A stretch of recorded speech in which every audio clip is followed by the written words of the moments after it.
I'd like to welcome all of you to join in this session. And without wasting a lot of time, I would like to welcome Mina to give us a brief introduction, after which she will welcome Dr. Diallo to do his presentation. Welcome, Ms. Mina.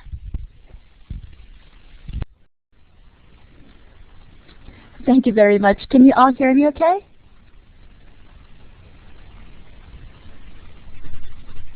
Okay, wonderful. I am not going to give a long introduction. So thank you very much, all of you, for joining today. So today's webinar is about producing quality OERs and building an interactive OER portal in Africa. So we will be hearing about the case study of OER at ABU. And I don't think I need further introduction for Dr. Bakary, because he is really just famous for resuscitating and building what we know of ABU today. So without further ado, I would like to hand over the microphone to Dr. Bakary, and here you go. Dr. Bakary? Mina, thank you very much for the introduction. And we are very happy indeed to hold this webinar today, and that's been organized, coordinated by OCWC. I've seen the name of Marie-Lou forward and other people, and would like just to welcome all of you to this session. And also take this opportunity to thank OCWC for this initiative. I think that connecting everyone through the ICTs also today is very important. So thank you very much for giving us this opportunity to present. Without further delay, I will go right into the presentation. Producing quality OER and building an interactive OER portal in Africa, a case study of the African Virtual University. The outline of this presentation is as follows. I would talk briefly about the ABU, who we are, what we do, and then the story behind the ABU OER strategy and architecture. And then I will take you through the process of producing and using OER at ABU, and also the process of building the online portal before concluding. And if I understand well, my presentation will take about 20 minutes so that we'll have time for questions.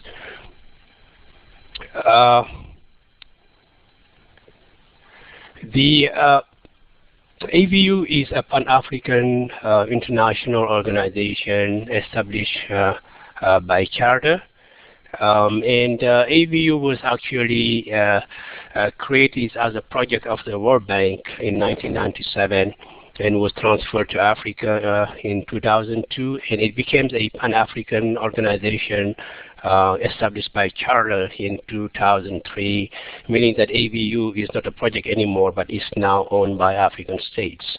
And as Rector of ABU, I came in 2007 as Rector of ABU, and at that time, most of these activities of OER and developing OER were actually going on. And throughout the year, ABU has acquired the largest e-learning network in Africa, with now 73 partner institutions in 27 countries. And for me, it's very, as an academic, it's very encouraging to see that ABU were able to train about more than 40,000 students through e-learning. It means that despite the many challenges we have in Africa regarding access to internet, access to reliable power, and so on, and e-learning is possible. So it's very important then to see how to develop OER material that can be used throughout the continent and even beyond. And the biggest asset of the ABU is the ability to work beyond technological, language, and cultural barriers. We are present in Francophone Africa, in Anglophone Africa, and in this part of Africa, that speak Portuguese. You can find more on AVU and follow us. At the AVU, we have a video. It's about 15 minutes, but we are about to upload a 5-minute video on AVU. You can follow from YouTube. You can also follow us on YouTube, Facebook, Twitter, and through our RSS feed. Just to give you an idea of our presence in Africa, we have a strong presence in Eastern and a part of Southern Africa, and in Eastern and Central Africa. And the spot in red is where we are now, and in green is where we plan to go in the future. We are not present yet in this part of North Africa, but we have plans to move there. So AVU has been mostly operating in sub-Saharan Africa. Well, I would let you read this slide, but just to give you the ideas, the areas we are focusing on, developing open distance and e-learning programs. We manage large consortia in computer science, teacher education, business studies. We design projects, we develop content, we do policy formulation, quality assurance. So any actual aspect that is related to e-learning and distance learning, AVU is involved on all of those aspects. But recently also we have launched a number of services that AVU is offering for a fee. It is part of our sustainability strategy. Now moving to the heart of this subject, I would like to start by introducing the AVU architecture. The strategy. This is the basis upon which we have worked and have developed the materials you can see today on our OER online portal. The foundations are that are based on analysis of the existing theories and perspective, and then and since this was done since 2005 at very early stage, where actually OCW and OER were very new. AVU at the time, I was not around, but I had a very dynamic team who were very concerned about OER and who came up with policies regarding OER. But it's also based on AVU experience in establishing processes, systems, and framework of designing, developing, and managing and sharing content on the African continent. And the activities involve content development, capacity enhancement, sensitization, technological infrastructure, and also policy formulation, research, and collaboration. Later on, you will see how actually in the process of developing our math and science and teacher education OERs, we have actually used several of these activities. We have built partnership with, and we are still building partnership. We are sustaining member of OCWC, there is a C missing here on OCW, since 2010, and this is indeed a very exciting news for us, and we are looking forward to contributing not only to strengthening OER on the continent here, but also to working with our colleagues around the world to see how we can take forward open education resources development, and also what we can call it OCWC. This is key. It's a very important. For your information, one of the barriers to accessing quality higher education in Africa is actually access to quality content. Most of universities have, I don't want to be bad here or look bad, but have outdated content, and producing OER or international recognized materials and making them available to these universities and training them on how to use it and integrate it in their curriculum is part of actually of addressing access of higher education access to higher education in Africa. We have worked with UNESCO, the African Union, teacher education in sub-Saharan Africa. Merlot, we started working with Merlot in 2008, and they've been our partner since then. And MIT Link and ABU started collaborating, I believe, since 2007 on, if not earlier. Just another a visual map or a just of our ABU conceptual framework. Oops, it's going maybe too fast. Now I would like to, well, this is also just stating the objectives of the OER, ABU OER architecture, once again to emphasize the fact that it's important for an institution to develop policies and strategies on OER in order to move forward. This is absolutely important, and this work done a few years ago has helped us in achieving what we know today.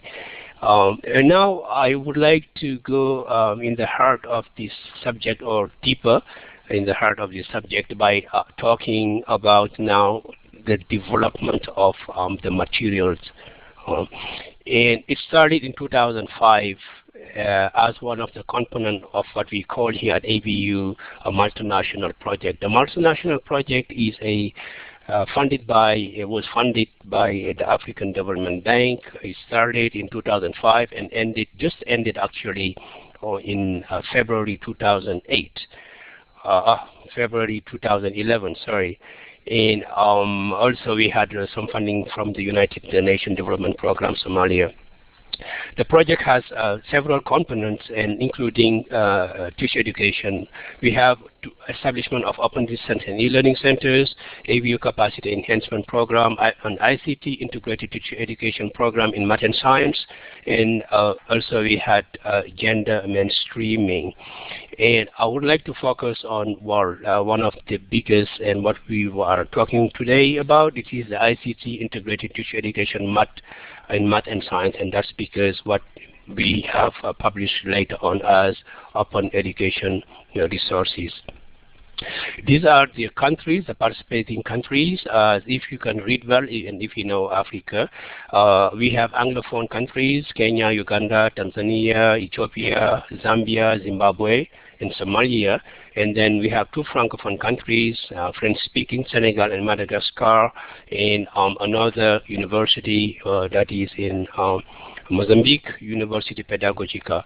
And in each of the countries, we asked the Ministry of Education to nominate one of the main universities who will be coordinating this project in the country. Just to give you an idea of where the countries are situated on the African map, all of them are basically extreme east and southern part of southern Africa, and we have one country extreme east, that is Senegal. Briefly, to give you an idea of the infrastructure we talked about on supporting universities, this is an open and e-learning, open distance and e-learning center. The picture was taken at the University of Nairobi, one of the participating university here in Kenya, and we had 10 centers like this across the 10 countries to support actually the delivery of the programs that we have developed. I would like to take some time to explain a bit the methodology we followed in developing the open the OERs, but it's important that, as I said earlier, it's very important to note that the drive behind developing the teacher education, math and science was a direct response to the needs from the countries. And the word OER, since ABU had a OER strategy, it came in just to make sure that the material that are developed will be open using Creative Commons licensing. But the drive behind was not, for instance, developing OER. It was developing quality teacher education and math and science to address some issues that was noted in Africa, period. And I think that's important to make sure that the material that are developed are very well organized. Sorry, my cell phone is just ringing. Actually, for us, it was very important to make sure that the participating institutions will indeed use the material as their own programs. This is important, and to improve their teaching and learning practices, and also by integrating ICT in the math and science programs. So that said, the methodology, what we have done is the first activities was before the formation of the Teacher Education Advisory Committee. The first bullet, actually, there was a policy and curriculum conceptualization. This was important. Things, as you can see, there was a diversity from 10 countries, different language groups, different policies, different education systems. So we had to agree on the way forward, and a policy and curriculum conceptualization workshop was organized in 2005 in Nairobi, and a document was signed off by all the participants to guide the process. And that document was just like a Bible or a Quran, if you are a Muslim, for us, that we were following up. And then also, there was a Teacher Education Advisory Committee.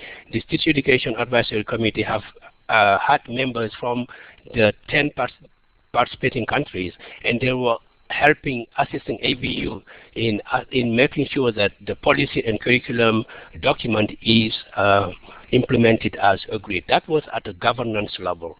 And then we have other activities, curriculum design, where we actually work in groups of with the mathematicians and physicians, etc.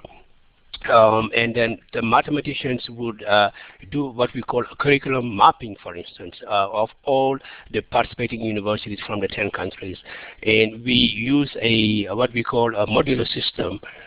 Because of the differences between different countries, we use a modular system based on credits, just like the way you know credits in Canada, in the US, and so on. And once the curriculum was designed, we sent the curriculum to the different participating universities to have them adopted actually before we move forward, because what we were doing at that time was to ensure that the university with buy-in will use the material that has been developed. So once we get the go-ahead from all the universities, some of them had comments, we took into account these comments.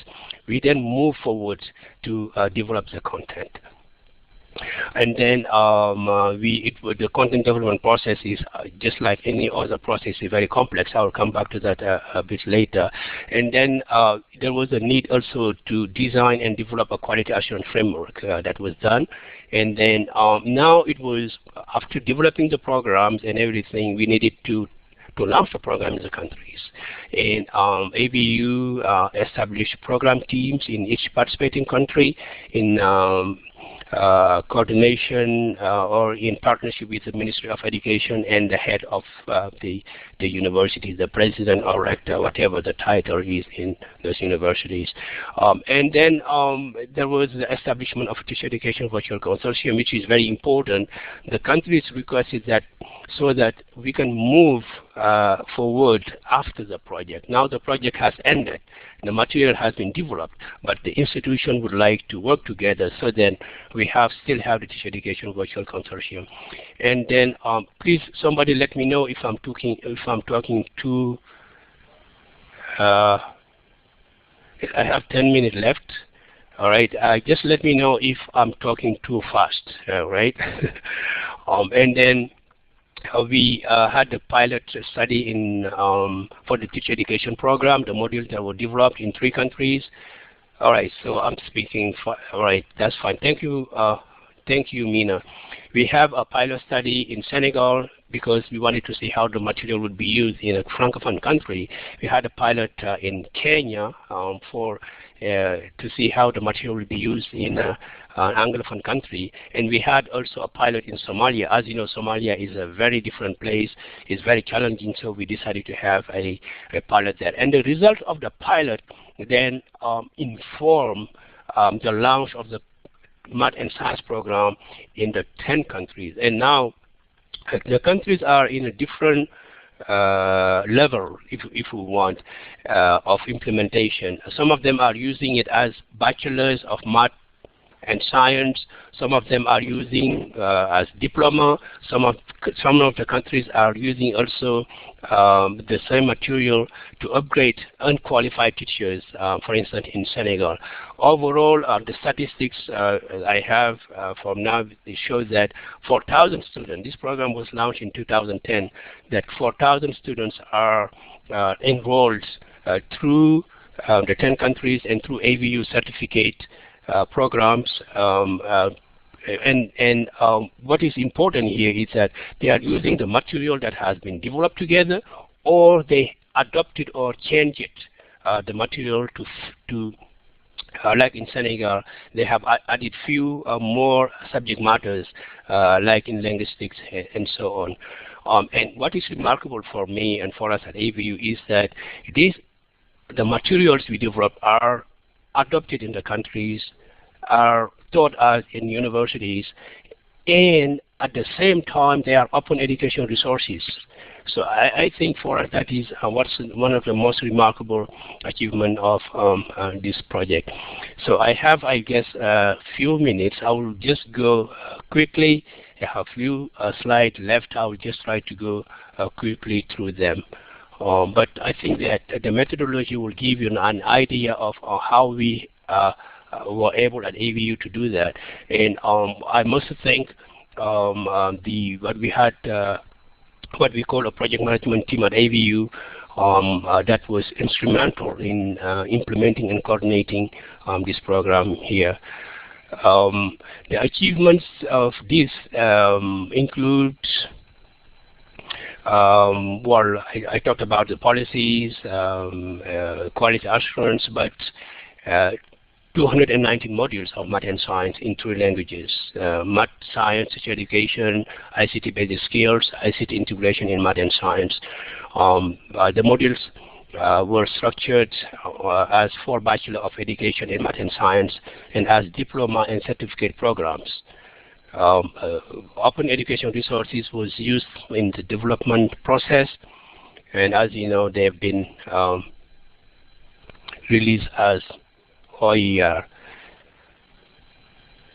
I talked about the program coordination team in each country.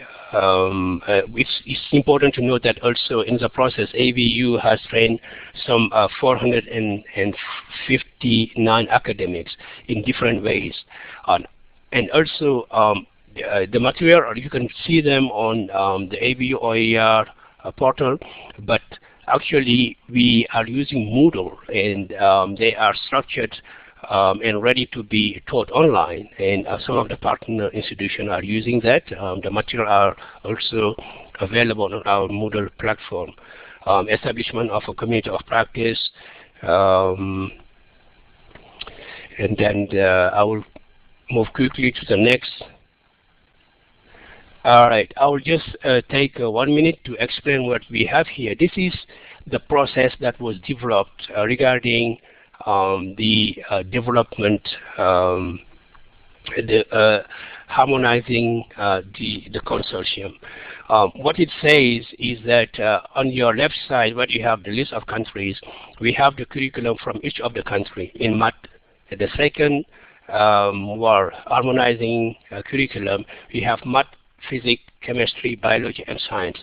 So we look at the existing curriculum in each of these countries and participating universities. And once we get them, we did a curriculum mapping in order to develop, and we use a modular system, as I said. And once the curriculum was harmonized, we are using a word here, we call it odelified, but it just means that we actually integrated ICT in each of these programs. And then each country would just pick the modules that they think that fit their program. So we have developed, for instance, 219 modules in the 3 languages, but countries will just use perhaps 14, 15, or 16 modules for one program, for instance.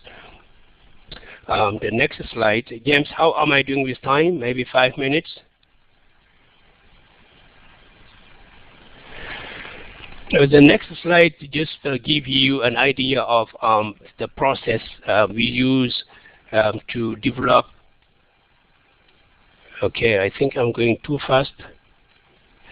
Yeah, these slides just give you it is a representation of the process we have used in developing the material. Well, now let's talk a bit about the building the OER portal itself. It was another challenge, but we had a kind of a way of organizing the activities, and they are listed here. We start by gathering information on best practices. I said to my colleagues, hey, we would like to build a OER portal. Let's see first what has been done elsewhere and the best of the best. So that was the beginning. And then after that, we start putting together international team. And to define the scope and approach of the portal. That was a bit challenging also. And I think that we had a timeline that was not too realistic. We started early 2010 and we would like to launch the portal by May, but it didn't happen until January this year because of the complexity of putting the team, but also defining the scope and then choosing a platform. It took some time for us to decide to use DSpace. And after that, we did a solution analysis, customize DSpace, and integrate web and graphic design to make the site look more African. If you look at the site, you will see that, for instance, in the banner has an African fabric you will find in Ghana, Senegal, and Nigeria, in that region. So we wanted to give it a kind of an African flavor. And also integrating the OER portal with the AVU main portal with our the AVU virtual classroom. Also, we have integrated with social media, defined OER policies, and following also are the academic activities, reviewing and categorizing the AVU collection, uploading content on the portal, testing, launching, etc.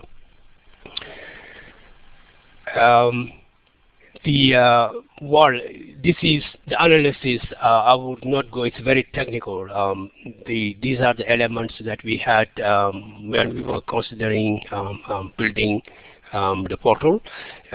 We have common elements and some operational sustainability. What we have done with the consultant at Maya, they are from Belgium, then they help us to build this, is to look at DSpace has some basic functionalities but didn't have all the functionalities we need.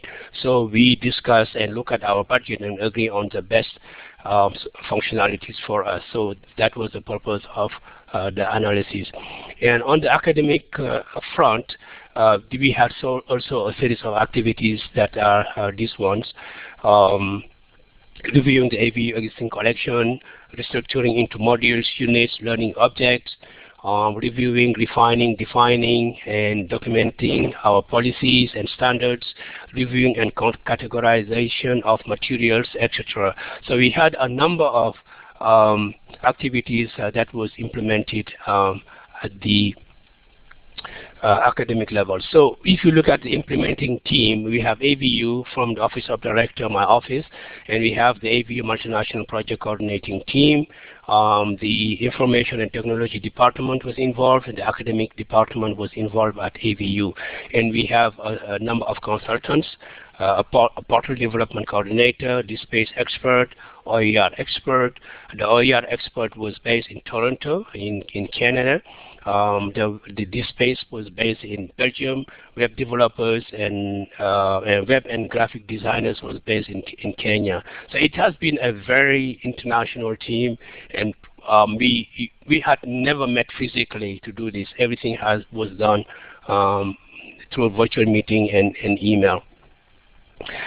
Quickly, the lesson learned. How am I doing this time, colleagues? All right. Okay, I will need just about a couple of minutes to finish. About 5 minutes. All right. Thank you, James. The lesson learned from this is that And this is the lesson learned are about the developing this collaboratively the materials and then building the OER portal and also using them as residential programs in university as e-learning programs and as OER. For us, it was important to note that the value of collaboration strategy adopted was good. However, it's important to note that it has cost. I'll come back to that later. Working across 3 language divides, different education systems, and different social political environments require additional time and resources. That's what I'm talking about. So the collaborative approach is great. However, it comes with a cost. Not only you need more people, more resources, more financial resources to do that, but managing academics within one university is a challenge. Doing that across 10 countries is very challenging. But I think the results show that it was worth doing it. The social political environment in Africa are very changing, and we had to sometimes be very flexible. Some countries had violence or some political issue. We had to pull out of the country, so it was a bit. Managing this kind of project is also managing politics and being sensitive to the politic environment. The other lesson learned are that it was possible to achieve regional integration through this. Collaboration strategy caused delays, translation of modules. For instance, if a module is written in English, we'll have to translate it into French and Portuguese. That has caused a lot of problem of finding the resource person to do so. Convincing institutions and authors was not easy at the beginning. It was very hard, but as we move on, we needed a motivation, and the incentive we used at the beginning was to get them some monetary incentive for motivation. It was a little, but what we have seen at the end when the OER were published is that those same academics are now starting the university. They have a different attitude. They are all champions of e-learning, of open education resources. Building an OER portal is challenging. As I said, publishing OER in the 3 languages are not easy. We have to update our website. We need to update in French, in English, and in Portuguese all the time, and it's very challenging because we have restrained resources here at AVU. Funding OER requires a strong leadership institutional support before even getting support from outside. The value of the collaborative, I think I already talked about this. The conclusion and way forward, this is my last slide, I believe. Well, after this, what we are looking at is important that, well, first is to build, strengthen our collaboration with worldwide, with organizations just like OCWC and other bodies in e-learning. But also we've been contacted with few organizations that are working in OER and asking AVU if we can actually host their publications on our OER portal. So there are some things going on, but we are discussing with them and see how we can do that. But AVU is also thinking of a phase 2 of what we call the multinational project, involving more African countries. We will be using the OER developed at a basis in math and science and teacher education, but also we are exploring new or other subject matters areas such like computer science, food security, renewable energy, university pedagogy courses, peace and security program. And we are discussing with a number of donors who have shown interest, so we are very excited. Actually, what has happened with the material that has been developed is seen as a pilot. We would like now to enroll it to more countries. The activities on OER at AVU, which is the portal, is about a sensitization campaign, or about raising awareness about the portal so that people can know about it, but also training them so that they can use it. Management of the AVU resources. We have AVU commissioned resources on the portal, but we do have also people coming with more resources that they want to put there. Updating, maintaining, and upgrading the portal in 3 languages is a bit challenging, and we are looking also to raise more funds so that to make this portal more functional. So I would like to thank you for your attention, and I will be happy to take questions. So back to you, Mina.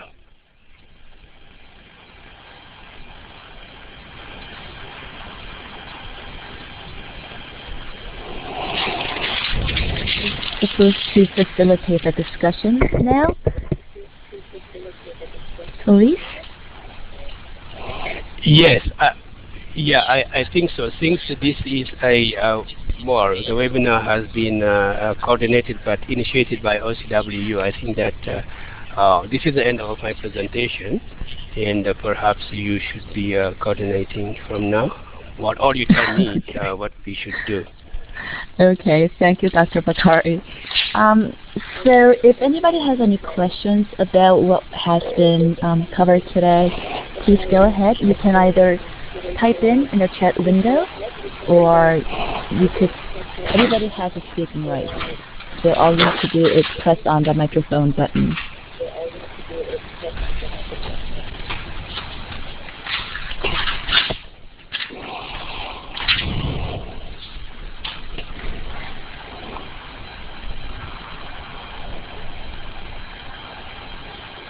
Yes, Dr. Huang, please go ahead.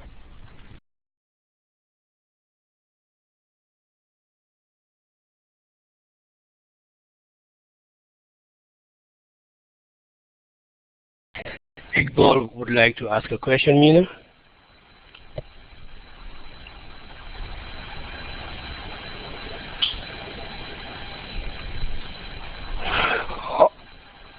Okay, Mina, can you hear me? I'm sorry, I didn't hear that.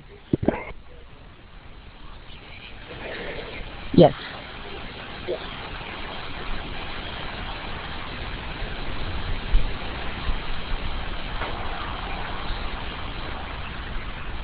Okay, so there was one hand that was raised, and I believe it was from. Oh, I see a question.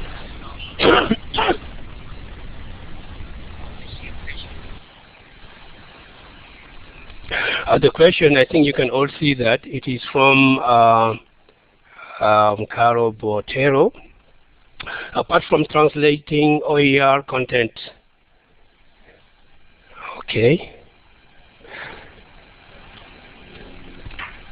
Apart from translating OER content, how do you find the engagement of the African community on producing their own material? Okay, so this is a very important question. I think if I look at our stakeholders from these 12 universities in the 10 countries we work with, they were keen on working and engaging in producing quality content that are better than what they have. So that was their main concern. And in fact, they were very engaged in doing that. And one of the motivation was that not only, for instance, if you take the case of Kenya, they were saying, we are not doing that only within ourselves, but also we are learning from others in Uganda, in Tanzania, in Zambia, but also from Mozambique, which is a different country in a different system because they speak Portuguese, or from Senegal and Madagascar. So at the beginning there was some reservation, but when they see the importance of and the gain and what they can have gain from it, I think they were engaged. Now we were very careful in introducing OER as such, because it's a new subject matter. We wanted to make sure that they were comfortable with that. And throughout the 5 years, I think that they have seen the benefits of using not only improving their own curriculum, but using OER to improve their existing curriculum and also to publish it. And one of the benchmark we have about the engagement of the community is that to be part of actually this program, this project, the university has to sign an agreement with AVU. In that agreement, they had a number of responsibilities they must undertake to be part of the program. And I think that, and the agreement was signed at the highest level by the president of the university. So we think that we have seen engagement from our stakeholders. However, it takes time to have them on board. Thank you.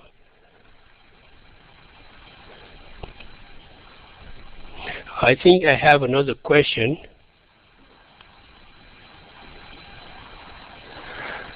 It is a follow-up question from Kim, who is making all those modules or courses. Are they volunteers from other universities? Is a professor compensated when he uploads a course? Okay, so we have what we call AVU commissioned materials. If you go on our website, I will actually just post the website so that you can see it. I'm going to share my desktop, so AVU OER is just tool.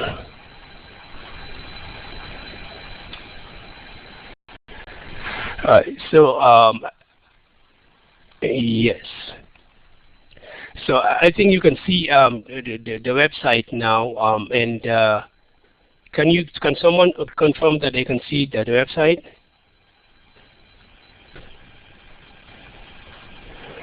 All right. I assume that you can see it. Yeah, thank you, Youngsip. So what we have is that if you go to the collection on the resources on the site right here, you have the communities and collections. In the communities, we have what we call the AVU commissioned materials. And the commissioned materials is now all these courses. They are 219 that was developed together with 10 countries. That is the process I described. Okay, and the writers of the modules was picked from, they are professors, they are lecturers from the participating universities. We have 73 authors, about 73 authors, and also we have the same number of peer reviewers. They are all from the participating university. That was important because when we send back the material to the university, we wanted them to be comfortable in using them. So to respond to your question, the material that we have posted now are developed not by volunteers, but by members of staff, by faculty members, and they were compensated. Yes, we had to give them a small amount for them to do that. I think that I responded to that question. There is another one. All right. I'm just trying to go through the question because there are a number, and to make sure that I have not missed one. The next question is from Akbar. Please type the question on. I'm reading loud. Hello? Garza, yes. Yes, hello, can you hear me? Yes, I can. Oh, great. First of all, let me congratulate you, sir.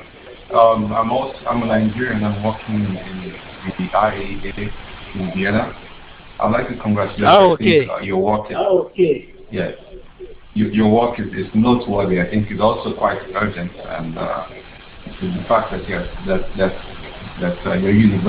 virtual university is intended to democratize quality across the continent. That's a great effort. I'm also listening keenly to your presentation. My assumption is that you are willing to explore newer subjects or newer areas. So I'd like to ask if nuclear science and engineering is one possible area in your exploration, because that's something that we are also currently looking into, how to propagate nuclear science and education in Africa and other developing countries. So are you willing, or would you be interested in participating in that type of endeavor? Yes.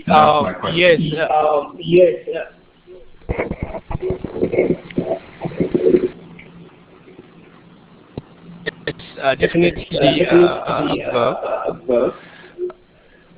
I'm getting an echo. Maybe someone need to turn off the mic if they are not speaking. Maybe someone need to turn off the mic if they are not speaking. Thank you.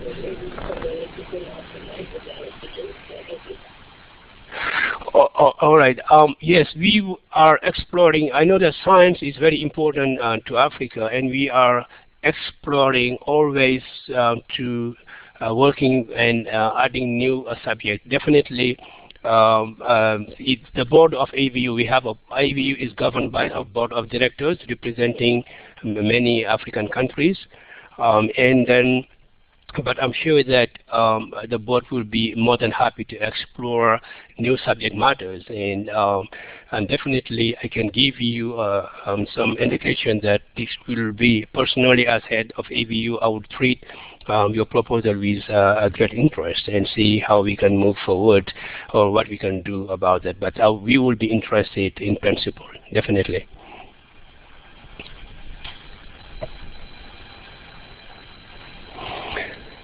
Next question.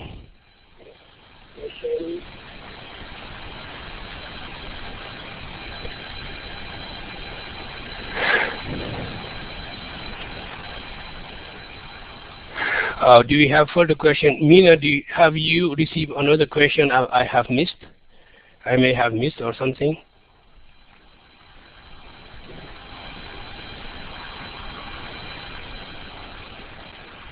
Not yet.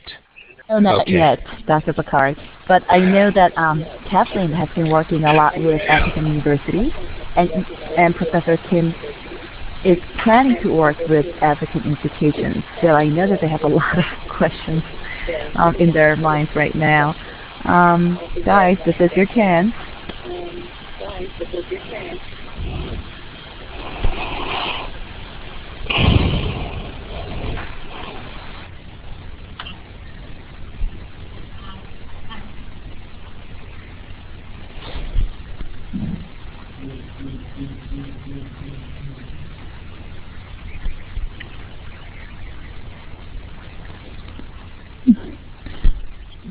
Yes, Kathleen? Can I ask him? This is from DJ. Okay. Actually, my question is relevant to adoption of a standardization guideline, because there are so many the technologies to be applied to develop or implement OER content as well as resources, just including best practices. So, what kind of international standardization guideline are you just thinking about implementing?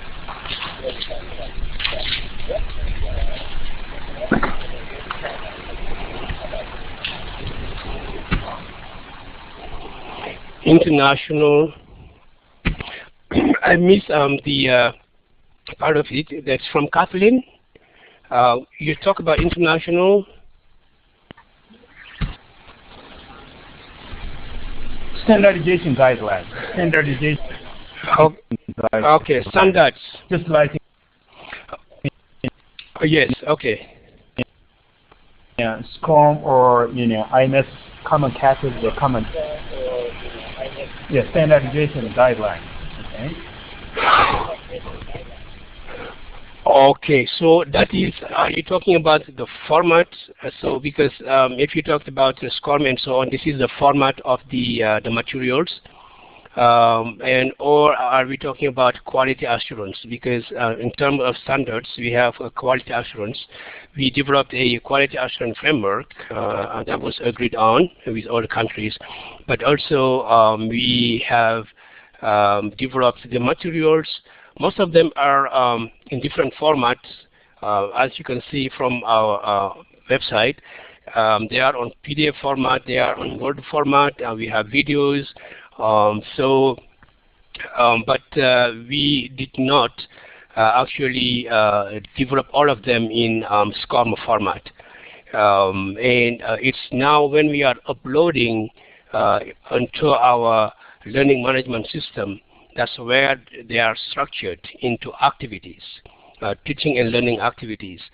The way they are now posted on the OER portal are just, for instance, if you take mathematics calculus 1 or so, would be perhaps a document.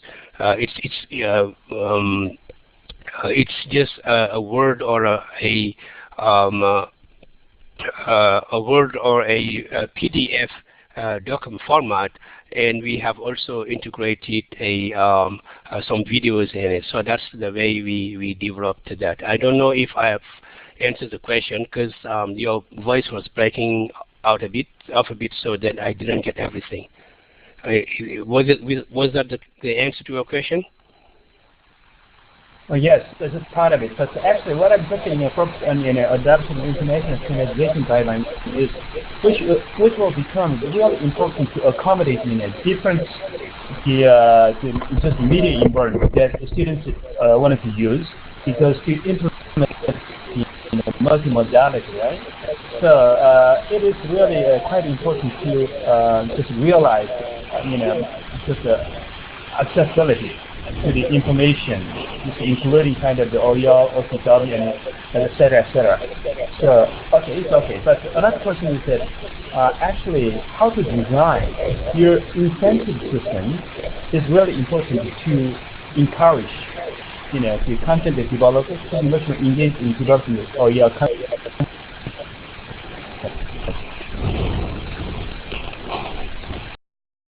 Right?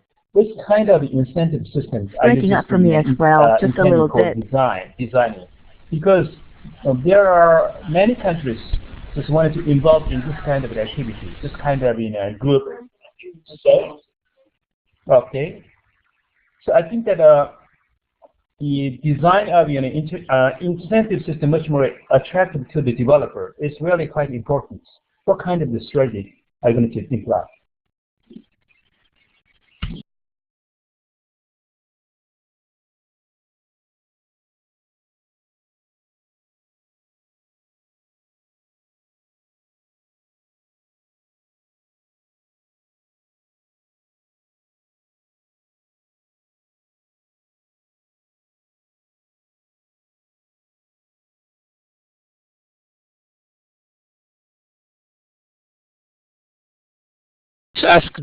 Hello, can you perhaps ask the question again? There was some kind of, your voice was kind of off, and I'm not sure if I fully understand. I see that Mina wrote design incentive system, but I just want to make sure that I understand before responding. Okay. I think that the design of incentive system much more attractive for the developer of content, right? It would be really important to motivate, such kind of the activity. So, and based on the experience on doing that, I think how to design your incentive system much more attractive for the developer would be really important for making your existing job look a successful job. Yes, definitely. What we have done is that in the design of this, it was actually a project, a multinational project, and in the design, The project was headed at AVU by Ms. Catherine Mangeshi. She's actually online. She's following us. And what we have done was to make sure that the participants were motivated. And we borrowed a lot from the studies on integration of ICT in education, and the challenges of using ICT in education, especially in the studies that was done in 2000 up to 2005 or 2006. It was clear that when working in an ICT-related environment, teachers are likely to spend more time than they used to do in their teaching and learning activities. So it's important that, therefore, to look at incentives for them that to have this attractive. But also we have those that are have some kind of resistance. So what we have done was just in the system to design a monetary compensation for the work that was done. And we were very fortunate to have that money through the project. But I think that was just like a beginning. But as we were moving on, we had meetings, annual meetings with the colleagues, and during those meetings, we would also use any kind of incentives to show them how actually they were contributing. And I can tell you, for instance, that as I said, the authors, those who were involved in writing these modules, it was very hard. Although we had to pay them, it was very hard for us to follow up because they were just not doing the job. So at one point we have to cut the payment in 3 installments. If you give 1/3, we'll pay you 1/3. If you give the second third, we pay you this. It was very hard. But at the end, what was important is to see that those same academics that was involved at the beginning were very interested. They are like stars now. So I would think that it's important in the beginning, if it is an environment where the academics do not understand open education resources, the process of developing these materials, it's important to build in some kind of monetary compensation or any kind of incentive for them to go on. All right, I think that was the question. So thank you all of you. Well, Mina, it's sorry, I'm really now sorry 6 o'clock. Yes. Kathleen but had a question, and it's on the whiteboard. Yes.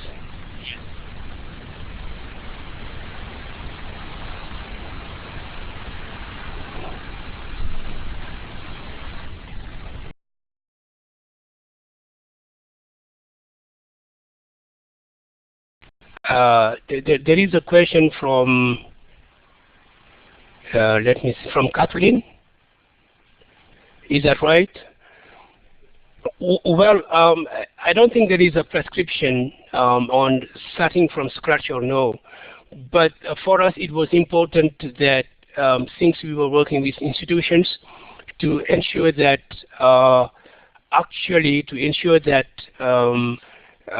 they will be using the material after. And frankly,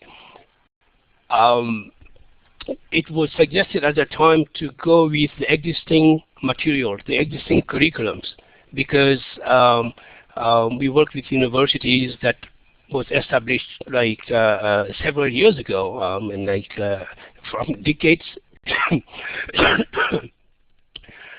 from decades ago. And I think that for us, we do not see AVU going developing from scratch if there are existing material we can use. I don't think that there is no way that we will be trying to reinvent the wheel. It's very expensive, and that's not a policy I think we would support. Our advice and policy at ABU is to always go from the existing and to see how now to conceptualize it, how to make it relevant to the universities, to the academics, and to the students. That's the way that's the policy we have adopted here. Thank you, Kathleen.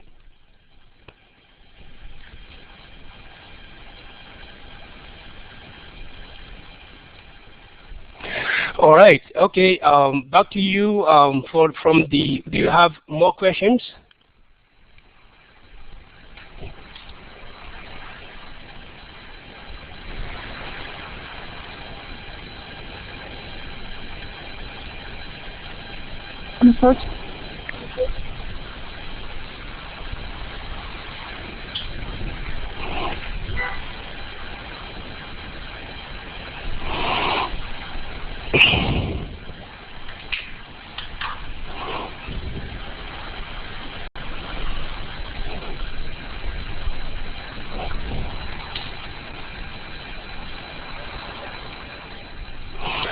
Okay, I don't know if someone has, if you have more. Mina, Fortunately, we are out of all the time that we have. Thank you. There is a question. Yes, but Mina, there is a question on my screen. But I think it was from, okay, that's the same question from Kathleen. That's fine. It was answered. Mina, please.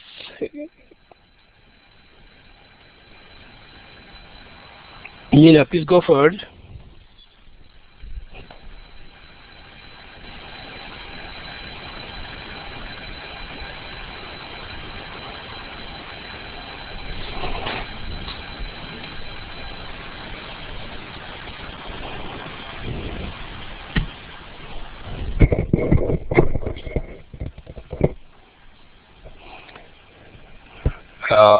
I could not hear. Someone was trying to talk, but I couldn't hear.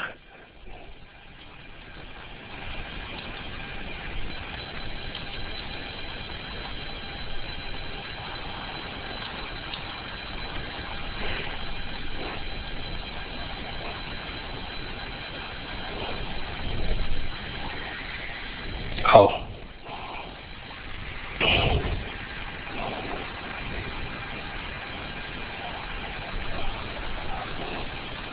Okay, I'm back. I'm back on.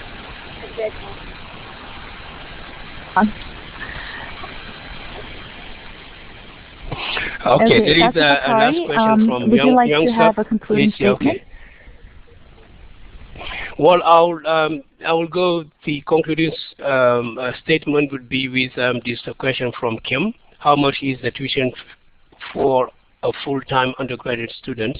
The program we have is a consortium programs. We have one at the University of Nairobi in Kenya, one in Senegal, one in another university in different countries. So the tuition is depending on the policy of the university. So the tuition fees are different from one university to another university. And to conclude this, I would like definitely to thank once again OCWC for making this virtual meeting possible. I would like to thank all the participants from all over the world. I'm very impressed by actually the quality of the participants and the quality of the questions. We have learned more about the OER as we move forward, and we will take into account your different suggestions. I would like also to thank our ICT team based in Nairobi here, and my colleagues of ABU. It's remarkable that my colleagues have put together a platform that allows us to broadcast webinars from Africa. I think that is very remarkable. I would like to thank them for that. So I think that's my concluding remark. And just the final remark is that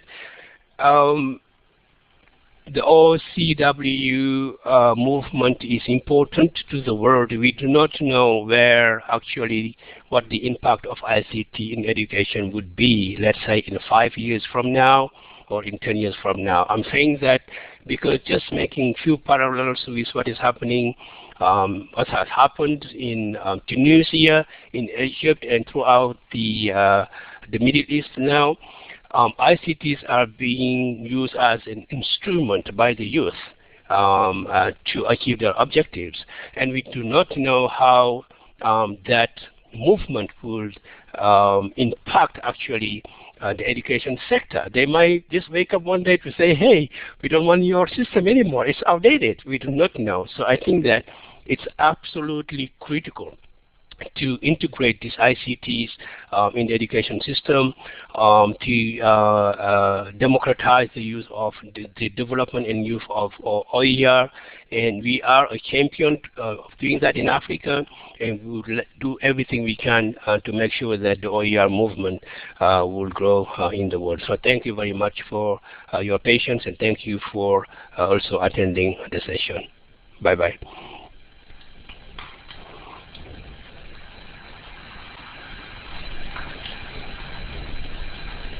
Okay, thank you very much, Dr. Bakary.